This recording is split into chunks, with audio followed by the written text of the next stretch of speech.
evening, everyone. Thank you for being here. Hi, Saurabh. Uh, Hello. Uh, Good evening to Good you. evening. Yes, to you too. Thank you for joining in. How are you doing, Saurabh? All good, all good. Excited to be here. How are you doing? Sorry, that's my echo. Just a moment.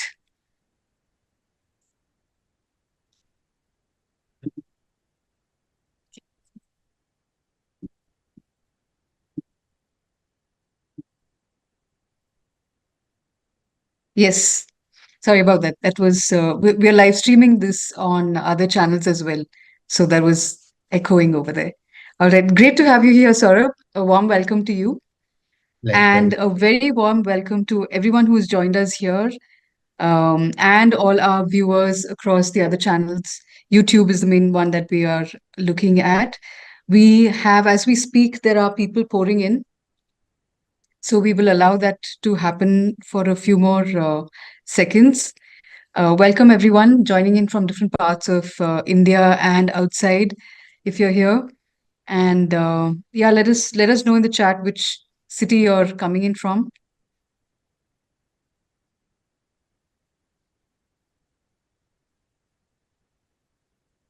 Welcome Amber, welcome Arun, Chaitanya, Rahul, Pooja, Robin, Satvik, Vishal. A very warm welcome to everyone. Yes, we have people from Kolkata, Hyderabad, Bengaluru for sure.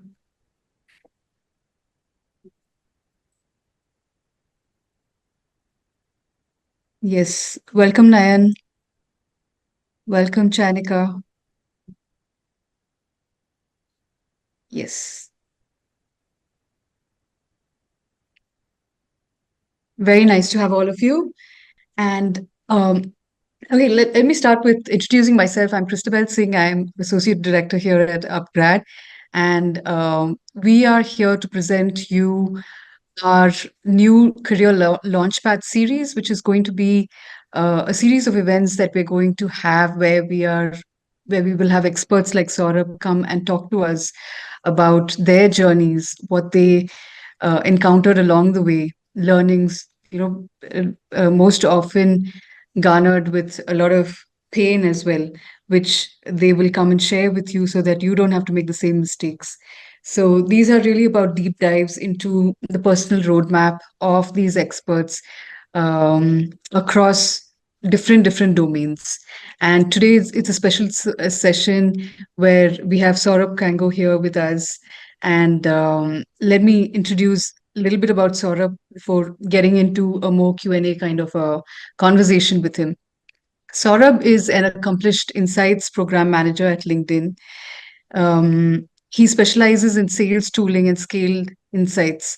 He leads a skilled data science team, overseeing complex projects, fostering cross functional partnerships. And his expertise lies in developing cutting edge tools and insights for pre and post sales processes. A very exciting space with a platform like LinkedIn. We can imagine the amount of data with billions of users there. Before LinkedIn, Saurabh honed his analytical skills as an analytical insights analyst at Airbnb, where he built text mining models and executive dashboards. Airbnb is again one of the biggest tech companies right now, startups that is dealing with a whole lot of data. His role over there involved building and maintaining metrics, dashboards, sales tools, the works, right? Saurabh's analytical prowess and collaborative approach make him instrumental in shaping platform strategies and driving data-informed decision making at these companies. So, welcome, Saurabh. We're really happy to have you here and can't wait to get started. Thanks for that introduction. Great to be here. Great to be, sharing some learnings from my past. So all excited to answer your questions. Yes. All right, Saurabh. So, guys, in this session, what we're going to really go over is, of course, Saurabh's unique path that led him into these tech giants, LinkedIn, Airbnb. right? We'll also, over the course of the conversation, you'll also understand what might be a roadmap for you to land a job in business analyst consulting. We'll go over some of the hidden challenges involved in switching domains, especially from non-data roles into data roles. Some of the critical mistakes that you can avoid when pivoting your career, and Saurabh is quite the master at that. And of course, a unique career acceleration path for you as a business analyst. So stay tuned, and let's get right into it. So, Saurabh, um, let's start with your background. Can you walk us through your particular career journey and how you eventually landed these gigs? Sure. So, I was, I was forced into engineering like everyone does. So, like typical most of the people here, I did my engineering, and it was in instrumentation and control. So it was not from a computer science background. And I never had a much interest in that particular domain. So I was looking out for ventures to get into a domain which can help me, better utilize my skills or better utilize my interest that I used to have. So I used to be, or I still am, is a big cricket fan, and in cricket there was like a lot of data and numbers that were there. And every time a batsman used to come, we used to kind of analyze how much runs he would be making. So that was the initial hunch that came into picture. Like, what, numbers are good, analyzing numbers is fine. And that was the, like you need a trigger to know what you could be good at and where you should be looking into the career. So that was the initial thought, starting point that, hey, what, I need to get into this role of analytics. Way back in 2014, 15, I was just graduating from my college. And at that period of time, luckily, there was only one company which was known to do data analytics works, and it was called as Mu Sigma. So the options weren't many. Analytics was not that popular that it is now. And because there was only one company, so you had to narrow down your job search only to one company. So that sometimes is a good thing, sometimes is a bad thing, because if you have options, you're kind of confused. But if you don't have the options, you know that this is only Very one way to clear. do it. So I kind of spent a good amount of time, talking to people who were working in that company, trying to take their guidance about how do I prepare in case I were to get into that. So, talking to different employees, ex-employees, current employees, just to get the overview about the work as well as the skill set required. I started preparing my journey for that particular company way before a year or so. So when I was doing my MBA in a local college in Pune, and at that period of time, I was fully focused on just getting into one company, which was Mu Sigma. With the preparation and the hard work and the guidance that people provided, luckily I was able to break through into this particular company.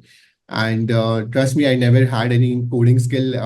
I was doing an MBA and I did my graduation. So graduation was also in, in instrumentation controls, which is not known for coding.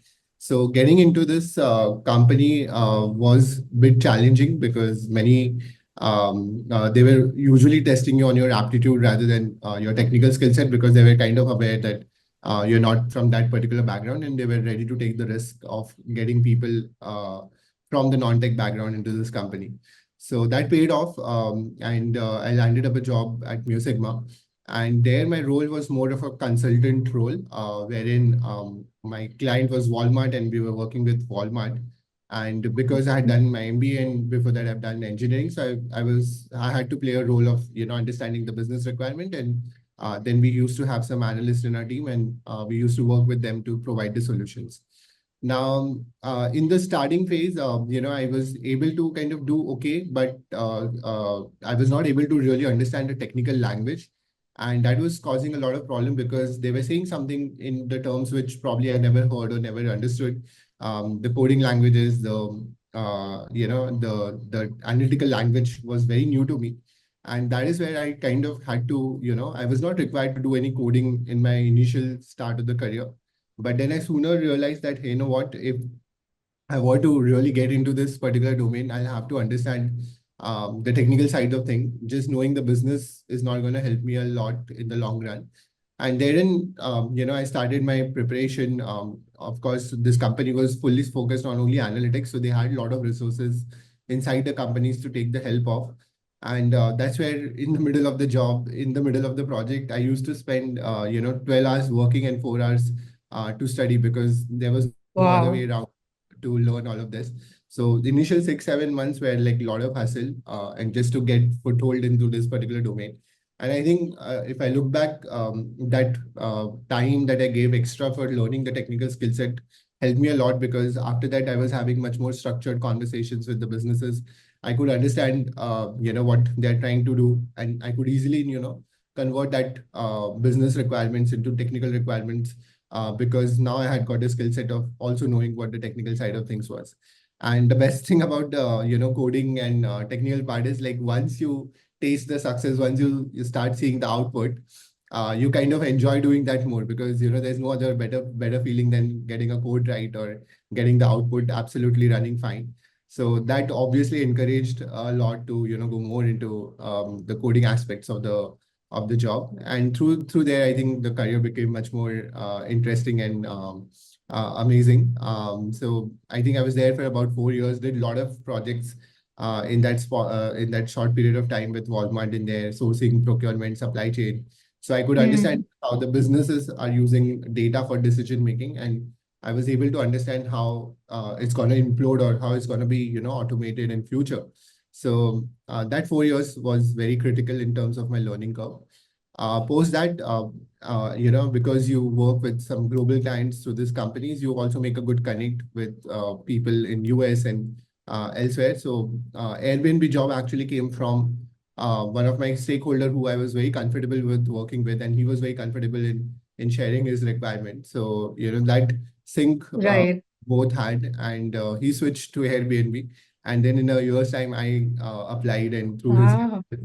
um, Interesting, interesting. Sort of before we go more uh, into that, right? Just to some of the things that you mentioned over here with your first role and how it came about. So a couple of themes that you touched on are um, first, you had that desire to get into business analytics long before itself, yeah, and which is clearly seen because you intentionally went about it in your towards those years before getting that first job itself. Tell right. us a little bit about that and what students can do Mm, getting ready for a career in business analysis and right. consulting. So again, like, I can tell you the mistakes I made, and probably the mistakes Mm, you all should not make. Even in my preparation time, I was paying a lot of attentions on learning coding and technical skill set, which is required, which is the mean to answer answer any technical questions. But actually, the most important skill set that was required in the whole interview processes, or to get into these companies, was your ability to think about the problem, your ability to kind of divide that problem into small chunks, and then think about which data can be used in order to solve that particular problem. So earlier on, when I was preparing, and the mistakes that I was making was, I was putting a lot of emphasis on, say, learning SQL as a coding language, or maybe Python as a coding language. At that time, R was very popular. So these tools are important, no doubt about that. But more important is your ability to kind of understand, the business problems really well. And in order to prepare for that, you need to go through some of the books which are available. You need to understand the frameworks, and you need to intuitively start thinking about the problems that any company would be facing, even though you're not working for that. For example, if you're sitting in a Uber, you should start thinking about, what Uber has this very difficult problem of ride cancellations. From the data point of view, how can you solve it? Um, right, Mintra has this problem of people returning the products. What could you do in analytics so that you can, you stop the returns, or you reduce the returns. So intuitively, if you start thinking about the problems that are there in the world that you see, probably you're also facing it, or you're interacting with the company, and the company wants to help you, but somehow their processes are so complicated that they're not able to help you out. So just think about what kind of problems are these, and how can you structure and solve them. I think that played a very important role. I started doing that. It's like a mind map. Even today, after 10 years of this journey, every time I'll open the app, I'll try to map the journey and try to see, what data points are they capturing, and how can they use this particular data point to serve us better. So small hack, but it is very important that you are always in that frame of mind where you're constantly thinking about business problem solving. And specifically in consulting, in the consulting domain, the clients or the businesses that you're working with, they have a problem at hand and they are looking for solutions. And they're looking Mm. for a solution which needs a proper validation, and it has to be accurate. Like we cannot just give a solution which may not really work, because there's a lot banking on it. Every decision these companies make, they have $1 billion riding on it. So if they're trusting you on to make decisions which could be $1 billion worth, you have to be very, very good with, first understanding the problem, and second, breaking it down, and then third, thinking about what data points can help you solve that problem. It's very similar. Like this role of business consulting and analytics is very similar to a doctor's role, I would say, wherein if you go to the doctor, he would not directly give you the medicines, or he wouldn't directly give you a, hey, let's go to the operation theater and just do the operation here. The first Mm. thing that he tries to does is he tries to understand your problem. So he does it by first understanding you. The second, he tries to understand you more by asking you right set of questions. And the third thing that he does is he applies whatever learnings he has and then connect that questions with the learnings he has got. So in the similar way, in the business consulting, the first step is to always understand the problem, understand the industry domain, whatever interests you. So if you're in retail, read more about retail. If you're in e-commerce, try to understand more about e-commerce. So the first step is always to learn about the industry. The second step is to ask the right set of questions. That again comes with the curiosity about Right. about that particular problem. And the third important thing is that you apply your learnings onto that particular problem. So this was my key learning that I really got it a little late. But if you are somebody who's getting into this particular domain, tools, yes, they are absolutely critical, but also focus equally on this approach to how to solve a problem. Right. Thank you for that, Saurabh. And then you also touched on the theme where early in your career, right, in Musicma, when you got in as data scientist, you were spending as many hours that you were spending working, and then you were spending additional hours learning the ropes. How did you balance both? And first of all, what was it that gave you that drive to go that extra mile versus perhaps colleagues who were just in the role and kind of learning on the go and without any extra effort? Yeah. Fortunately, Mu Sigma has a very competitive culture. So Right. everyone is kind of competing with each other, and it's a healthy competition. It's not like Mm-mm. pull it down. So that definitely plays a part. But like I said, I knew that this is one place where I'm lacking. And if I can, it's like if you are in cricket, you are a good batsman, but if you can also ball for a few overs, that helps you be in a better cricketer in the squad.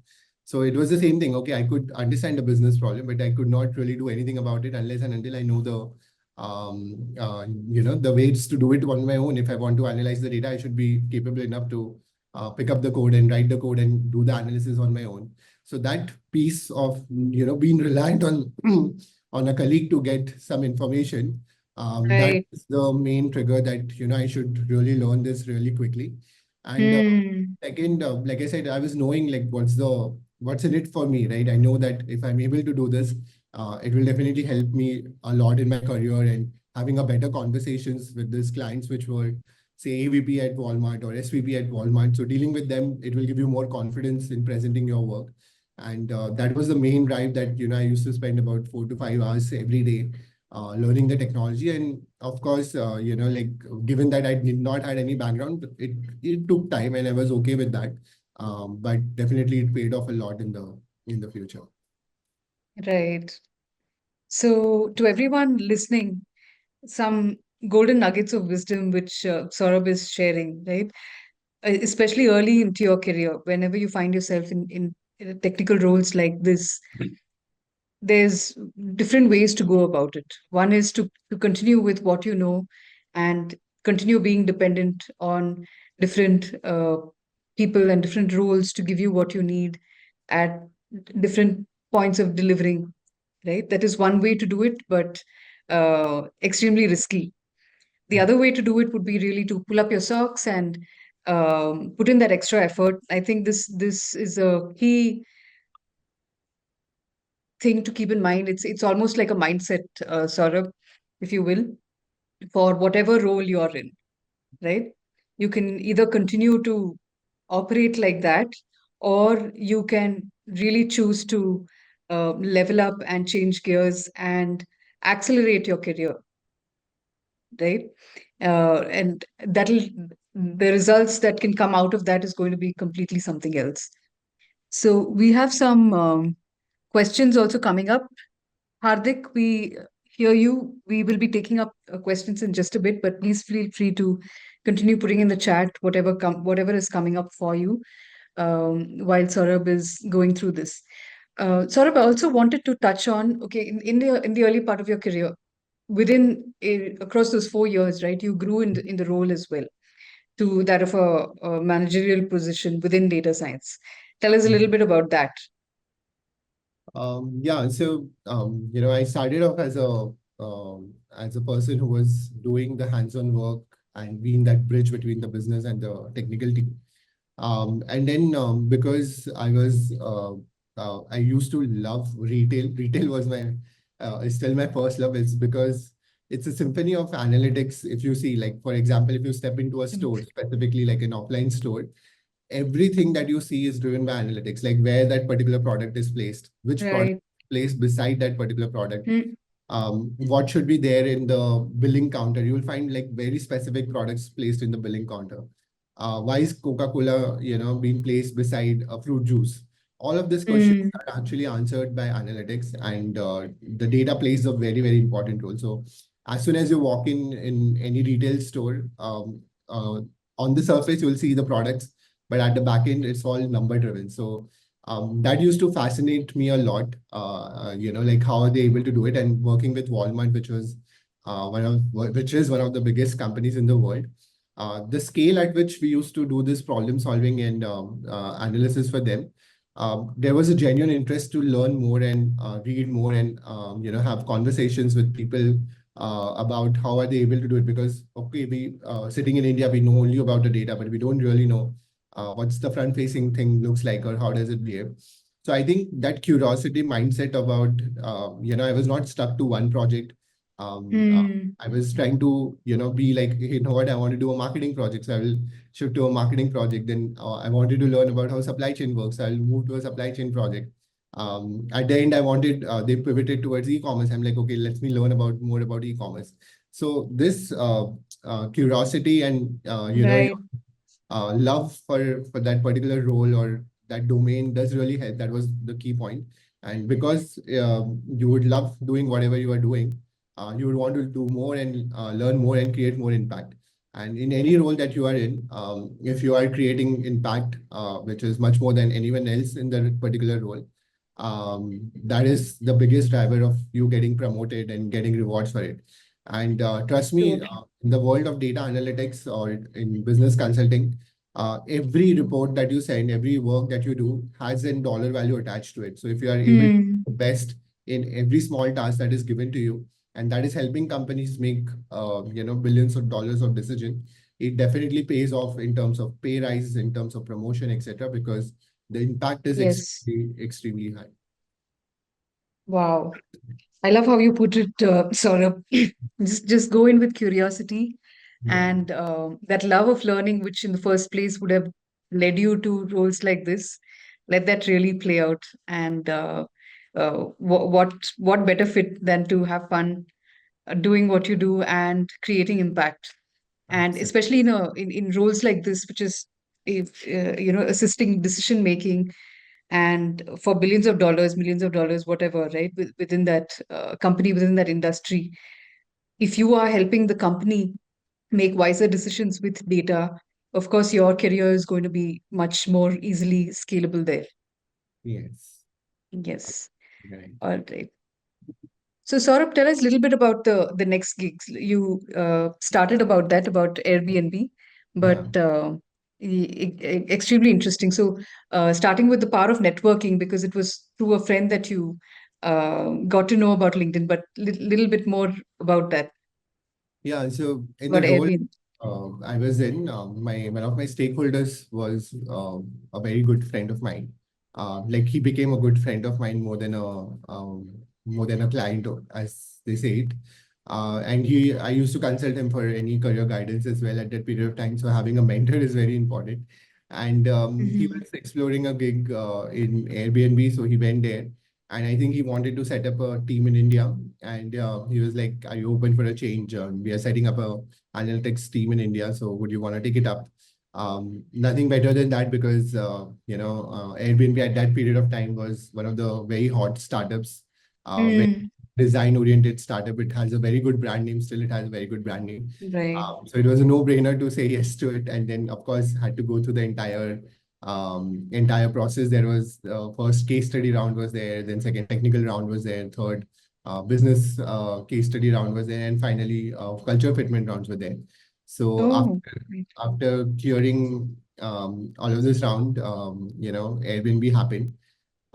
Very interesting thing at Airbnb was, I joined on 2nd of March and 2020, and on 15th of March, the world was under the COVID breakdown happened. Right. And the most affected business in any world at that period of time was the first one was the travel because the Yeah. travel actually stopped totally in every part of the world.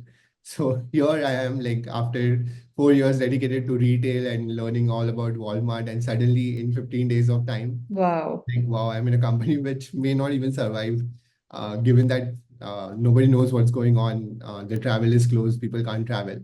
And Mm, I still remember, they were to send some people from US to India just to train me, and one of my friend also got selected to train us because there was nobody in India to know about analytics, and they couldn't do it because obviously the travel was shut.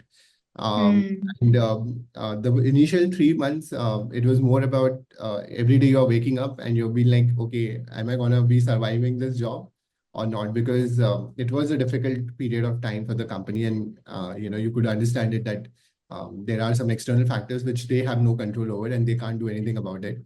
But that also led to like good opportunities to work upon, because every time a crisis happens, it also makes you do more. And of course, some opportunity also comes up in that period. mm, So I remember, like, out of curiosity, this again I can give an example how analytics plays such a crucial role in every company.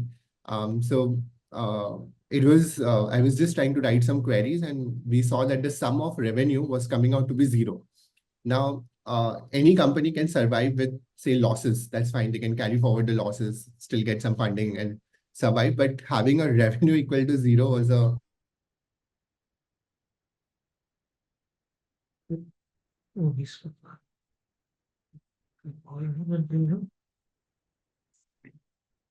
Saurabh, looks like we lost you for a little bit. We'll give that a couple of seconds.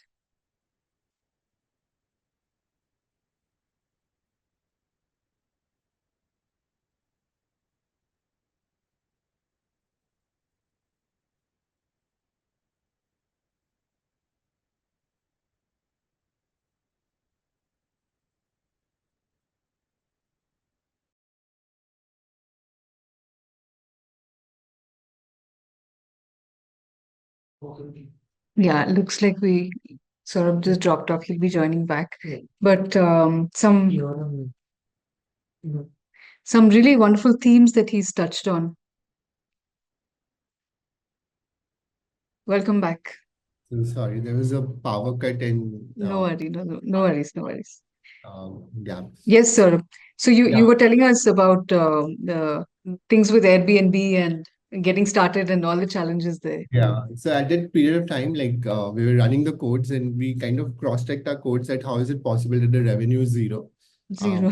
The revenue was zero, and it was like, okay, we should either pack our bags and look for a jobs outside, or just pray to God that something changes and things becomes better. And in that period of time, they had to kind of lay off a lot of people from US. So again, like a lot of work started coming into our plate. But that Mm, also meant that this is what problem solving I was talking about. Our company has a problem. There's some external factors that they can't control, but there are certain trends that probably I felt at that time that if we are able to catch the trends about the Mm. future, maybe not today, they're not really prepared for this, but what about the future, say 7 months down the line or 6 months down the line? So out of this curiosity, the first question that struck me was, okay, people can't travel, but we were seeing a lot of traffic on Airbnb as a website. So this was the curiosity mindset that I was talking about. Okay, nobody can travel, and I don't think Airbnb has some entertainment factor in that people will just go there for entertainment. Yeah. If people are coming to website, there is some intention and they're really looking to do something on the platform, and that's why they're visiting. Mm. Nobody gave us this particular project, nobody asked us to do anything, but this is the curiosity thing that you need to build in. Like, why are these people coming onto the website? Can we identify certain patterns? And when we started analyzing the website data, it is called as a clickstream data. Very amazing patterns we could see. The first thing that was there was everyone was searching for about 28 days of stay, more than 28 days of stay, which used to Mm. not happen in Airbnb. It was used to be around 3 days average. Second trend that we observed was people were using kitchen as a filter because at that period of time there was a lot of uncertainty about the restaurants being open or not. Never ever it used to happen that people would intentionally select kitchen to be there. But now we were seeing a pattern where people were actually looking at the kitchen as a place in their property. And the third most important thing was that the location of the search of the people was around 100 to 200 kilometers radius. So if you are in Mumbai, you would Mm. probably think about Alibag as a place. If you are in Pune, probably you will think about Lonavala as a place. If you are in Sydney, you were thinking about Blue Mountains as a place, which was in a drivable distance. So this was the trend that just we were able to find it out using simple data analysis, and it was very important because if you compare it against the competition that Airbnb has, they are traditional hotels. So you cannot stay for 28 days. It's not practically possible to spend so much money for 28 days in a hotel. So Airbnb had an advantage here. All these hotels do not have their personal kitchens, so they have a centralized kitchen.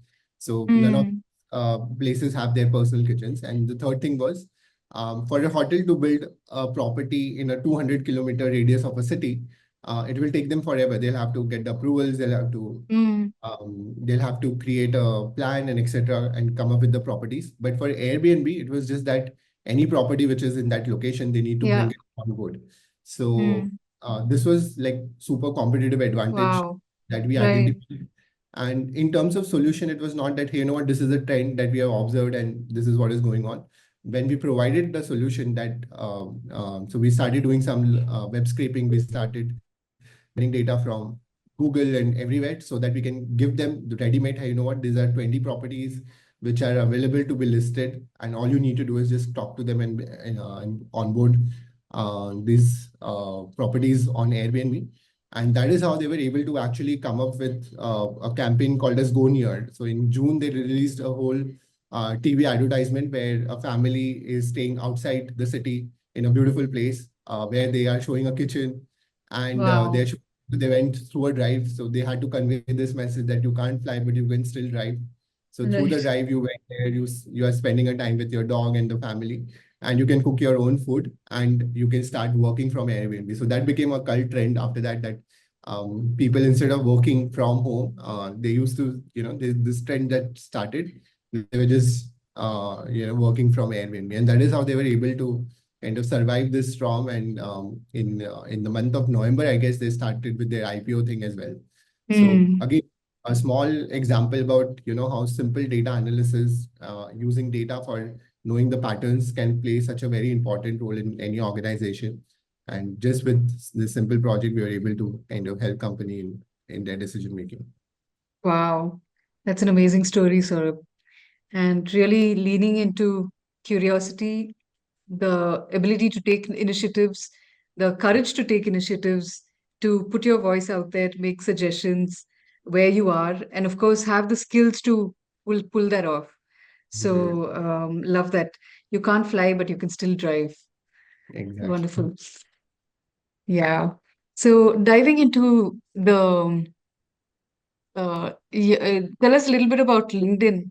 and what Mm. got you there, and um, what advice would you, what insider strategies can you share with our curious learners today? Yeah, so after Airbnb, I was looking for a role which is more, aligned to what I really wanted to do. So, LinkedIn as a company is enabling a lot of people to get jobs, and their Mm, mission statement is really amazing that we need to create economic opportunities for most of the people in the world. And mm, when this opportunity came, I was more than happy because knowing what's in India, 140 crore people and so many expectation, I probably was like very sure about what I want to go here, create an impact, see if I can even increase 0.01% of jobs in India. That can help a lot of people in our country. mm, So that was the main reason to switch during that period of time. And luckily, I got into the sales analytics domain. So now what mm, happens is like the world is data driven. Now you cannot make any decisions without data. And talent is something which is the most critical component for every organization. So Amazon is Amazon because of its employees. Google is enabled to innovate because of the talent they hire. And most of the companies win on talent. So in this sales analytics role, the role is more around, let's say, I can just give you an example. For example, Spotify wants to set up a center in India. Now, if they want to set up a center in India, they just can't be like, okay, I'll set up in XYZ location. They have to do like a lot of data analysis. They have to think about what they need, what kind of profiles they would be needing. Is that profile available in that particular region? What kind of salary pays we should be giving because they have to also take care of the cost constraint. So this is where I help all of these companies. So they would come up with a requirement that we want to set up a center, and these are the roles that we are looking for. So could you suggest whether it's what could be the best location? Where should we exactly be setting it up? And we would, of all the information that you all share on LinkedIn, all your skill set information that you share on LinkedIn. So we analyze this bulk of data and then come up with a very customized report for all of these companies. And that enables them to make quicker decisions about where should they be setting up their centers in across the world, not just in India. So that's the main role that I'm playing here. So we deal with a lot of CHROs. If you remember in 2021, it is called as the year of great reshuffle. Like many jobs were mm. there. People were Yeah. kind of thing. Now at that period of time, because the talent was not very easily available in that locality, we had to come up with narratives which helped companies make a decision whether they can hire it from a broad location, like not from that particular country. So, for example, at that period of time, a lot of Facebook hiring used to happen in London for London, but from India. Like a lot of talent from India moved to London because the opportunities were such high that they were not able to fulfill it in that local regions. So they had to kind of look into other region and that which region they should be targeting and what kind of talent that they can get, which match the skill set that is required in that particular country. So that was another important problem statement that we kind of worked upon. So in Right. this, just even in the hiring space, which is of interest to most of you, data has become very important. No companies are making any decision even without doing any analysis on top of it. Your resume is a data point that they're collecting.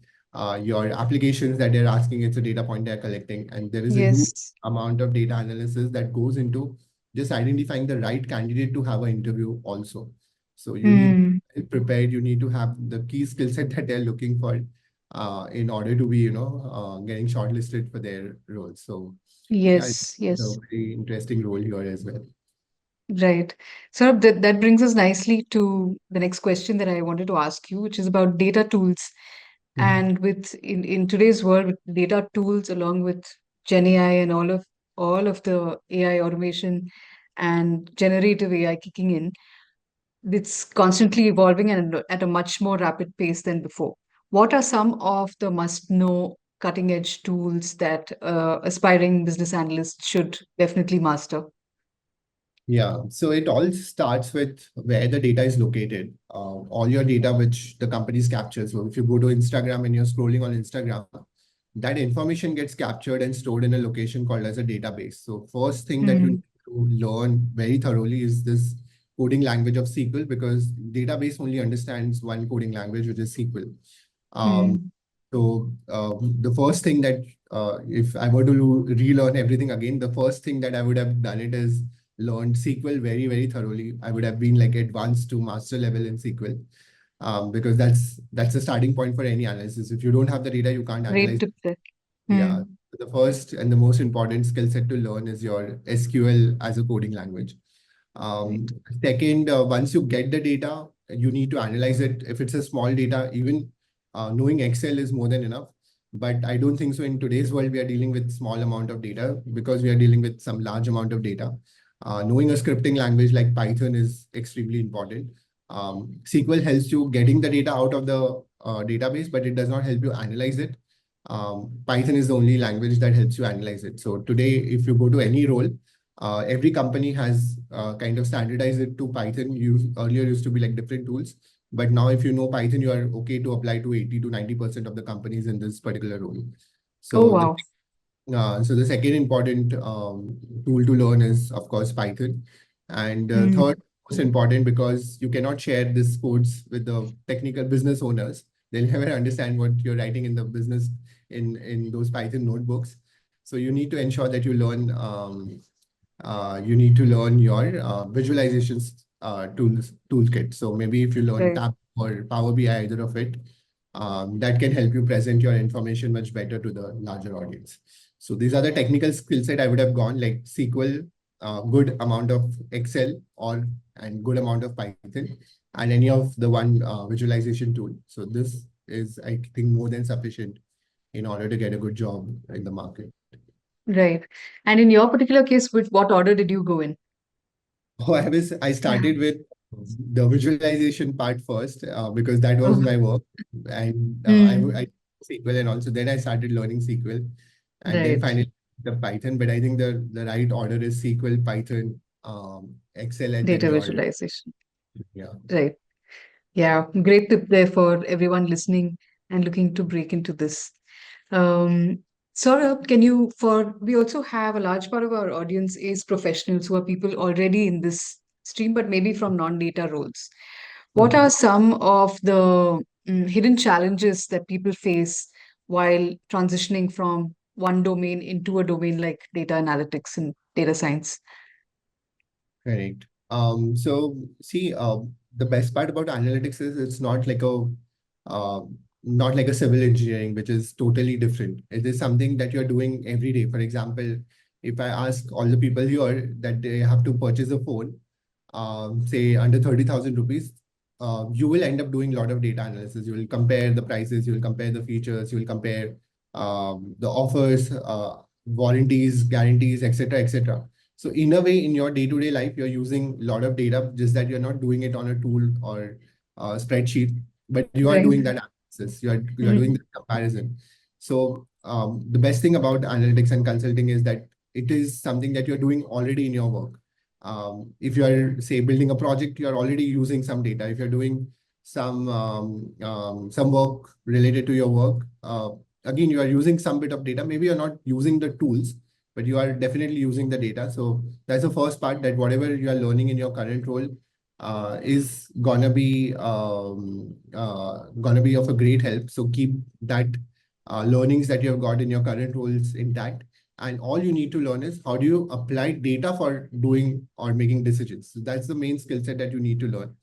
And the biggest challenge that even I faced was learning all the technical skill set. But thanks to advancement in the contents that you see nowadays, and especially through upGrad, if you see it, they have given a clear structure and clear path about what you need to learn, how you need to learn. So you don't need to worry about collecting which videos to see, which content to see, what is important, what is not important. So enrolling into any of the courses can definitely help you a lot, because it will take away all your headache about where to start and what should be Yes. the next step. So definitely a strong suggestion would be to enroll into a course and make sure that you are following the path that they have given, because it is usually designed by industry experts, by keeping into mind about what is in demand, how it is required, where it is required. So you will see more practical application compared to any other platform. So do ensure that you learn it in the right way, There's a plenty of things that needs to be there. So just make sure that you're learning the most important part of the learning. And the third part is like, don't fear about the technical part. That's the Mm, fear that you will have, that, you know what, I'm not from a coding background. How can I do it? Trust me, at the start, from the outside, it seems difficult, but once you start doing it, that feeling is totally different. And just remember that, you know, the person who is from a coding background would have been from a non-coding background for the first time when he learned coding, right? Maybe it could mm, be 12th standard, maybe in his first year of engineering, maybe in his post-graduation, he would have learned coding. But whenever he started, the first time he started, he was not knowing coding, right? So keep this in mind. If you were to learn coding, you don't need to keep this stigma in your head that you're not from a coding background, because everyone can learn anything. And with all the guidance that is available, it is much more easier compared to what it was in, say, last 8 years ago. So definitely be open to learning new technologies, and be confident about the need of this particular role. It is very, very important role. And best thing about this role is that it is across industries and across domains. That means right. you're a civil engineer, you will be only into some civil related companies, but you're not in data analytics.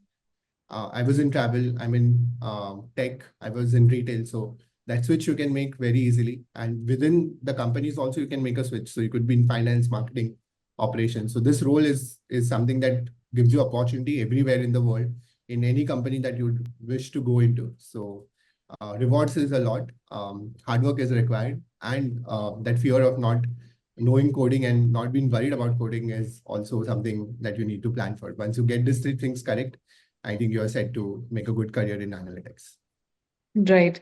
So for all of you who are there looking to make a transition, you have the roadmap ahead of you, right? Don't be scared about the technical bits, about the coding bits. Don't be hesitant to get your hands dirty in that. There are ways to do it. And today you are facing a problem of too much information, right? Information everywhere.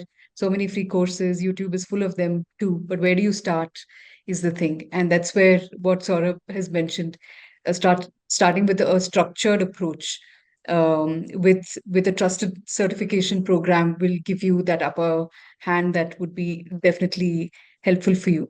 So we have some questions coming in here, Saurabh, which we can start taking in just a bit. Chaitanya, Ambar, Arun, Hardik, Chainika, we have all of your questions and each of them will be answered. But just in the spirit of what Saurabh mentioned, I think let's also give you a glimpse of what we have in store for you at upGrad. Team, if we can have that page put up over here. Yes. This is the professional certificate program in business analytics consulting, and this is in association with PwC. So, not something that you see very often, an integration like this, and a certification that you'll get through not only upgrad but also from PwC, with people from PwC coming and teaching you. So, Saurabh, would you want to say a few words about this approach? Yeah, I mean, PwC is one of the big fours. If you know, they have clients from every every domain, and I'm pretty sure the content that they would have created and the mental learning sessions that they will be providing will be really practical and hands-on. So, pretty sure, like, I wish this kind of course existed some Yeah, years. I would have been the first one to take it up. So definitely, I would say go for it. Very rarely we see that the industry is coming and helping in course creation, delivery, and right. knowledge sharing. So again, and that too, a big name like PwC is pretty amazing. Yes.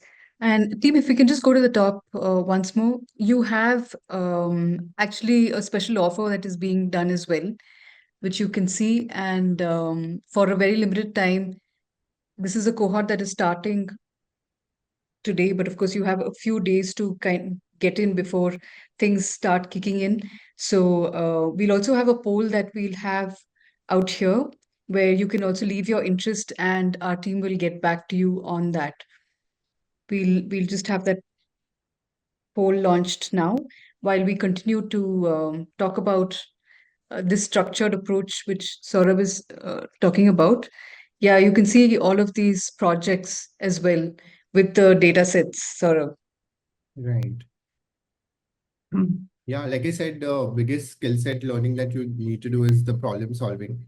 And you can only solve the problem once you have the real problems, real case studies to solve for it. So this Practo is one of the leading services in India around healthcare. Task 24 Right. is having a very high market share. Jupiter is one of the very good upcoming financial services banks. So definitely, if you have this on your resumes and you are not from this particular domain, this will definitely help you a lot in your job search. Right.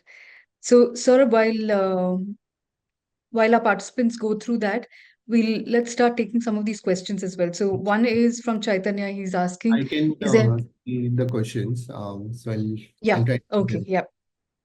Books, I would say there was this person called as Philip Kotler, and he's still the best out there. So do make sure that you search about this person. I'll put it in the chat. Just read Yes. anything about him. I'm sure yeah, everyone in the industry knows him. So any books from him definitely helps a lot in work related to Yeah. problem, right? Yeah. Certainly, Um, Saurabh, just for the benefit of those who are coming in from other channels, right? We'll just read out the question. So, you are suggesting some of the best books related to to building problem solving skills here, right. Okay. right? Hmm. I'm taking this question on the mathematical skills. So what about the Right. mathematical skills, which are very, very necessary? So mathematical skills, of course, you are dealing with data. Data is numbers. Numbers needs maths. So definitely it is required. But please remember, we don't have to do the maths that we were taught in the school. Like we don't have to prove a theorem, or we don't have to say, LHS is equal to RHS. We don't have to do that kind of a maths. Whatever maths that we have to learn, it's more about the application. So where do you use averages? Where do you use medians? In which situation, which kind of statistics will be required? That is what you have to learn, and you don't need to learn the formulas because the coding languages like Python or Excel has already modules or packages around it. So all you need to know is in a particular problem statement what kind of statistical equation or statistics is required, and you just need to apply it. So don't worry that you don't know. There's always this underconfidence about mathematics because the way we are taught is not the best. I would say because we are more focusing on proving something, but it's more application oriented. So of course it is required, but it's not that's something that you can't learn. Anyone can learn because you just need to learn the application part of it. Right. Um, how much time does it take to master the tools like SQL, Python, visualization tools for beginners? See, that is very generalized question to know. It depends on whether you're working, you're not working, whether you are whether you are having more free time compared to the other people. So we need to know that as well. I think this course is for how many months, if I'm not wrong? This is, I think, a 6 month course. This is a Yeah. 6 month program. Yeah. Can you So show if us you the certification, please?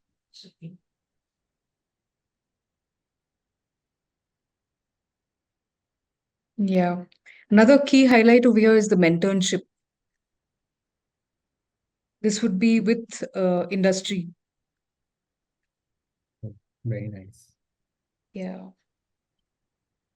Yeah, so I guess if you dedicatedly give 6 months, and if you're doing it through a structured approach, I think 6 months is fairly good. And if you look at the course, it is in line with what I was saying. First, learn Excel. Knowing problem solving is very important. That's what differentiates you between all the people out there. Then the Python and your SQL. So if you're learning all of this, is more than sufficient, I would say, and should be good for you to get a good job in the market. So 6 months for all the tools that Yeah. we are talking. 6 months of hand holding, 6 months of live session, 6 months of a community which you Mhm. can lean on and really grow with the energy of the community as well. So all of that what are the other questions, Saurabh, that you want to take Yeah. up over here? Is So MBA degree? yeah, there's a question on freshers. So probably Mhm. like to answer that. So I Right. want to know a fresher can get into this role and what courses and certifications is needed. So the answer is literally on your screens. See, as a Yeah. fresher, you remember that they are looking for application. Like, have you done something which gives them a confidence that you know that particular skill? For example, let's say you are an interior designer and you want to get into some role. What do you do first? You try to create your portfolio where you would have done some work and you try to showcase that work. That's an antidote to not having any experience. Now, in this course, what we are doing, if you scroll up, there are case studies which are real world, which has a real problem, and it has been vetted and delivered by those company itself. So that's the problem that they were having. They have given us the data. They have given us the problem statement. Now, what you need to do is you need to analyze it on your own. You need to solve it on your own, and then create a portfolio out of it. Create the portfolio in the sense, create a work out of it, and then put it on your resume, and then go and apply for any companies in the world. Because now you have the proof of work that you have done, the skill set that you have learned in practical. That increases the chance drastically in order to get a job outside. And with the certification that we were seeing, if that particular project is also given a certification from that company itself, it adds more trust and value to the skill set that you have got. So definitely go ahead with the course that you're seeing in the on the screen.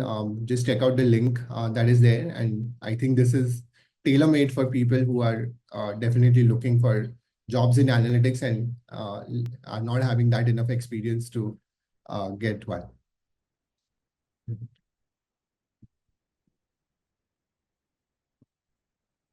I can't hear you. Sorry, Chaitanya is asking, is an MBA degree a must to get into this domain? Not really, but again, like if you are being taught from PwC and they are like the consultings, they are the powerhouse of consulting. So instead of spending 2 years to get a MBA degree, if your objective is to just go into business consulting, so I guess this course is more than enough for you to kind of think it in a short term. Maybe in the long term, if you want to, you can think about doing a MBA, but I would still suggest that this course has all the flavors that you need, like a proper projects, proper brand, which is delivering and executing it, and the certification. So I would have gone with this one. Yes, Saurabh. Saurabh, it's been wonderful speaking to you. Thank you so much for coming on and sharing your journey with us. I think there's a lot of learning for our learners, anyone who's looking to get into this industry, even people from particular domain looking to transition into a domain like business analytics and consulting. Um, so many of the things that you talked about, right? Be curious, get into your current whatever is on your table with curiosity, embrace the challenges, and really there are opportunities hidden within that, like Yeah. you demonstrated at your role both at Mu Sigma as well as in Airbnb and now in LinkedIn. Hone that love of learning with what you're doing and step up and take initiatives, right? And you also use the term symphony of analytics,